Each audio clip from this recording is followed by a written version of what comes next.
नमस्कार, मैं शिक्षा मिश्रा झारखंड के सुप्रभात मीडिया में आपका स्वागत करती हूं।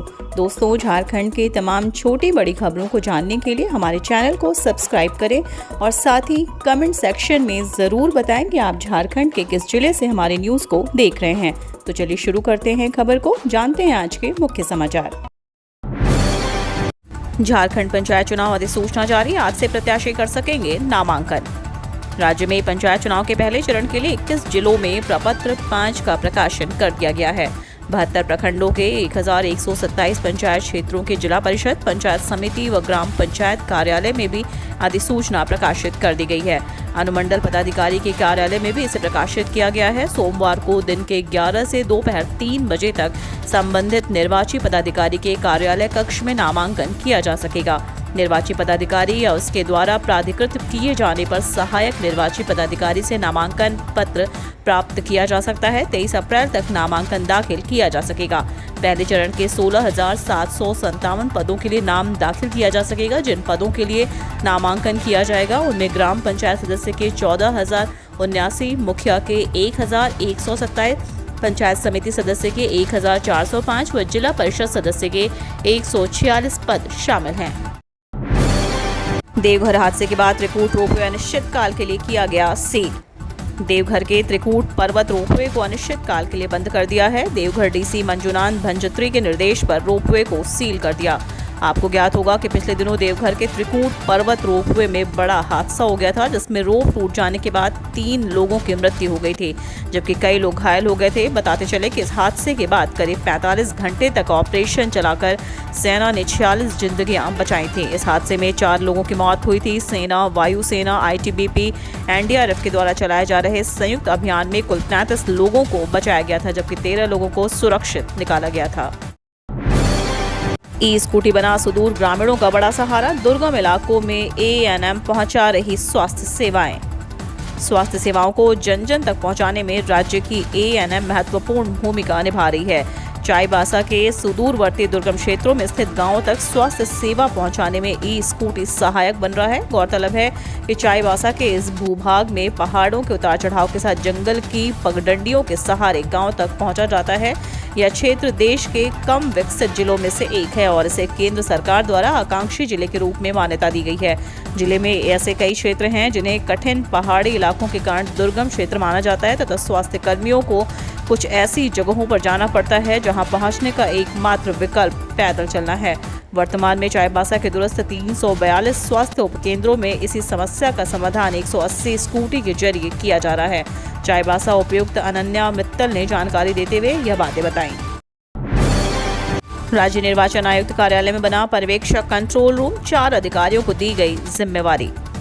पंचायत चुनाव को लेकर झारखंड निर्वाचन आयोग में पर्यवेक्षकों ने काम करना शुरू कर दिया है। इसको लेकर आयोग कार्यालय में कंट्रोल रूम बनाया गया है। कंट्रोल रूम में सभी जिलों को लेकर अलग अलग अधिकारी प्रतिनियुक्त किए गए हैं। इसमें सुषमा बड़ाइक, P चौबे, देवेंद्र कुमार सिंह और कुमकुम प्रसाद को जवाबदेही सौंपी गई है। कंट्रोल रूम के पदाधिकारियों के नंबर और संबंधित जिले का प्रभार भी सौंप दिया गया है। पंचायत चुनाव कराने के लिए 45 पर्यवेक्षक भी नियुक्त किए गए हैं।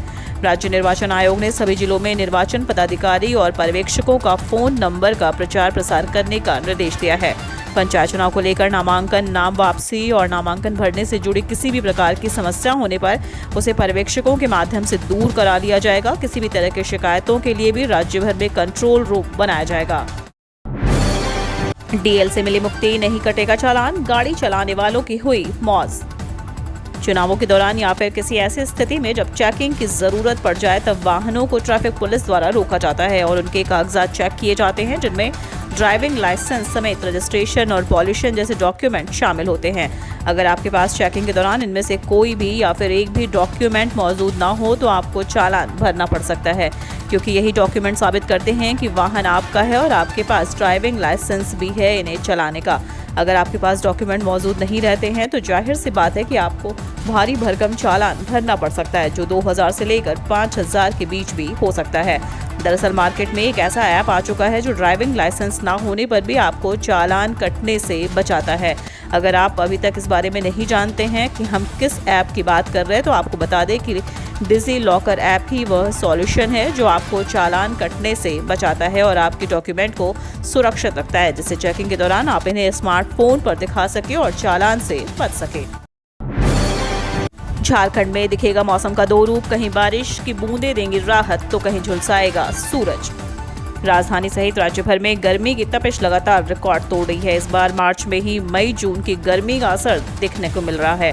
मतलब मार्च से अधिकतम तापमान में जो बढ़ोतरी का सिलसिला शुरू हुआ है वो लगातार जारी है। राज्य के कई जिलों में दिन भर लू की थपेड़े चल रही हैं, रात गर्म रह रही है। जब मौसम का ये आलम अभी है तो मई जून की स्थिति क्या होगी, इसका सहज ही अंदाजा लगाया जा सकता है। इधर झारखंड में आने वाले 2-3 दिनों में मौसम के दो रूप देखने को मिलेंगे। मौसम केंद्र रांची ने 18 अप्रैल को गढ़वा, पलामू, चतरा, कोडरमा और गिरिडीह में लू चलने की बात कही गई है। इसको लेकर येलो अलर्ट भी जारी किया गया है। इसके तहत 19 अप्रैल से लेकर 21 अप्रैल तक राज्य के विभिन्न जिलों में बारिश हो सकती है। भाजपा ने 32 वीडियो की पोस्टिंग पर उठाया सवाल, राज्य निर्वाचन आयोग को सौंपा ज्ञापन। भारतीय जनता पार्टी ने राज्य निर्वाचन आयोग कार्यालय में हेमंत सोरेन सरकार की तरफ से किए गए 31 प्रखंड विकास पदाधिकारियों के तबादले को लेकर सवाल उठाया। प्रतिनिधिमंडल का नेतृत्व कर रहे प्रदेश महामंत्री बाल मुकुंद सहाय ने कहा कि राज्य भर में पंचायत चुनाव को लेकर आदर्श आचार संहिता लागू है। ऐसे में 32 वीडियो का पद स्थापन आचार संहिता का सरासर उल्लंघन है। भाजपा ने कहा कि पंचायत चुनाव में प्रत्यक्ष भूमिका निभाने वाले बीडीओ स्तर के अधिकारियों की पोस्टिंग पर सरकार की मंशा संदेहास्पद है। भाजपा के प्रतिनिधिमंडल ने कहा कि ऐसा करने से पंचायत चुनाव प्रभावित होंगे, सरकारी मशीनरी का दुरुपयोग होगा। अब 11 से दोपहर 1 बजे की जगह सुबह 10 से 11 बजे तक ही शहर में भारी वाहन कर सकेंगे प्रवेश। जमशेदपुर में स्कूलों के समय में परिवर्तन को देखते हुए शहर के यातायात नियमों में बदलाव किए गए हैं। शहर में मरीन ड्राइव से मानगो बस स्टैंड होते हुए भुइयाडीह की ओर से जाने वाले भारी वाहन सुबह 10 बजे से दोपहर 11 बजे तक ही शहर में प्रवेश कर पाएंगे। पूर्व में यह समय 11 बजे से दोपहर 1 बजे तक था। शहर में स्कूलों के समय में परिवर्तन को देखते हुए यह निर्णय लिया गया है। इसको लेकर यातायात डीएसपी ने सर्कुलर जारी कर दिया है। यह नियम सोमवार से लागू कर दिए जाएंगे। लोकसभा और विधानसभा सीटों पर हुए उपचुनाव में टीएमसी, आरजेडी और कांग्रेस ने मारी बाजी, बीजेपी के हाथ खाली। देश के 1 लोकसभा और 4 विधानसभा सीटों पर हुए उपचुनाव के नतीजों में तृणमूल कांग्रेस और राष्ट्रीय जनता दल ने जीत हासिल की है, जबकि बीजेपी के खाते में एक भी सीट नहीं आई। तृणमूल कांग्रेस ने पश्चिम बंगाल में आसनसोल लोकसभा सीट और बालीगंज विधानसभा सीट पर जीत दर्ज की, जबकि कांग्रेस ने महाराष्ट्र और छत्तीसगढ़ में एक सीट और राष्ट्रीय जनता दल ने बिहार की एक सीट पर जीत दर्ज की, जबकि भारतीय जनता पार्टी खाली हाथ रही।